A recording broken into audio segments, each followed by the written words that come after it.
In soil science, humus refers to the fraction of soil organic matter that is amorphous and without the cellular structure characteristic of plants, microorganisms or animals. Humus significantly influences the bulk density of soil and contributes to moisture and nutrient retention. In agriculture, humus is sometimes also used to describe mature, or natural compost extracted from a forest or other spontaneous source for use to amend soil. It is also used to describe a topsoil horizon that contains organic matter. Humification, transformation of organic matter into humus. The process of humification can occur naturally in soil, or in the production of compost. The importance of chemically stable humus is thought by some to be the fertility it provides to soils in both a physical and chemical sense, though some agricultural experts put a greater focus on other features of it, such as its ability to suppress disease. It helps the soil retain moisture by increasing microporosity, and encourages the formation of good soil structure. The incorporation of oxygen into large organic molecular assemblages generates many active, negatively charged sites that bind to positively charged ions of plant nutrients, making them more available to the plant by way of ion exchange. Humus allows soil organisms to feed and reproduce, and is often described as the life force of the soil.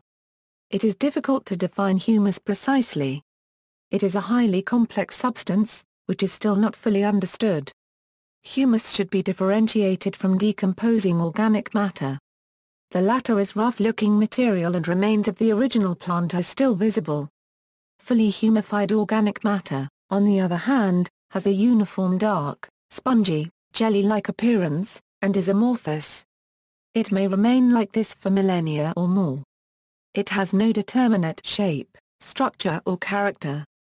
However, humified organic matter, when examined under the microscope, may reveal tiny plant, animal or microbial remains that have been mechanically, but not chemically, degraded.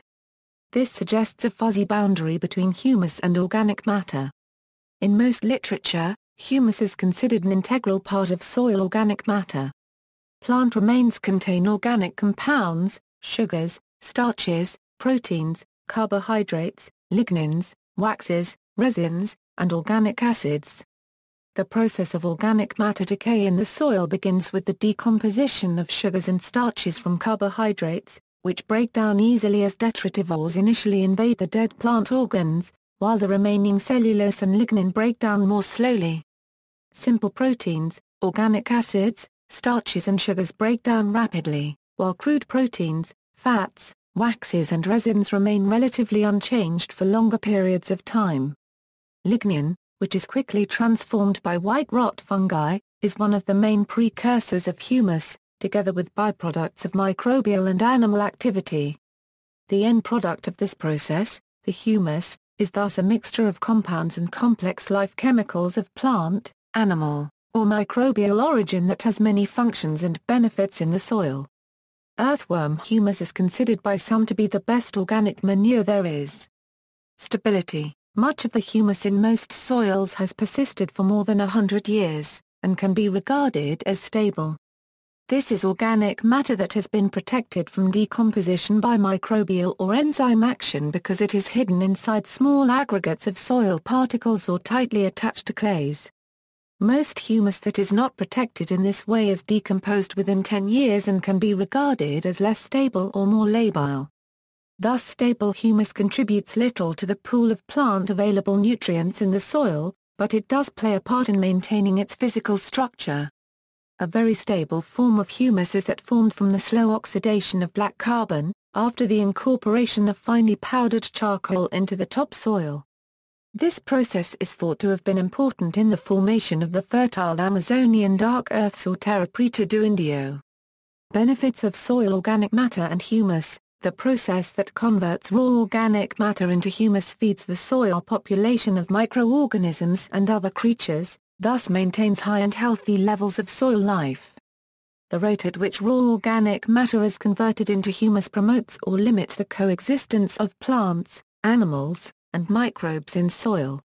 Effective humus and stable humus are further sources of nutrients to microbes. The former provides a readily available supply, and the latter acts as a longer-term storage reservoir. Decomposition of dead plant material causes complex organic compounds to be slowly oxidized or to break down into simpler forms, which are further transformed into microbial biomass or are reorganized, and further oxidized, into humic assemblages, which bind to clay minerals and metal hydroxides. There has been a long debate about the ability of plants to uptake humic substances from their root systems and to metabolize them. There is now a consensus about how humus plays a hormonal role rather than simply a nutritional role in plant physiology. Humus is a colloidal substance, and increases the soil's cation exchange capacity, hence its ability to store nutrients by chelation. While these nutrient cations are accessible to plants, they are held in the soil safe from being leached by rain or irrigation. Humus can hold the equivalent of 80–90% of its weight in moisture, and therefore increases the soil's capacity to withstand drought conditions. The biochemical structure of humus enables it to moderate or buffer excessive acid or alkaline soil conditions. During the humification process, microbes secrete sticky gum-like mucilages. These contribute to the crumb structure of the soil by holding particles together, and allowing greater aeration of the soil. Toxic substances such as heavy metals, as well as excess nutrients, can be chelated and so prevented from entering the wider ecosystem. The dark color of humus helps to warm up cold soils in the spring. See also. References. External links, Jerzy Weber. Types of humus in soils. Agricultural University of Wrocław, Poland. Retrieved December 12, 2013 A.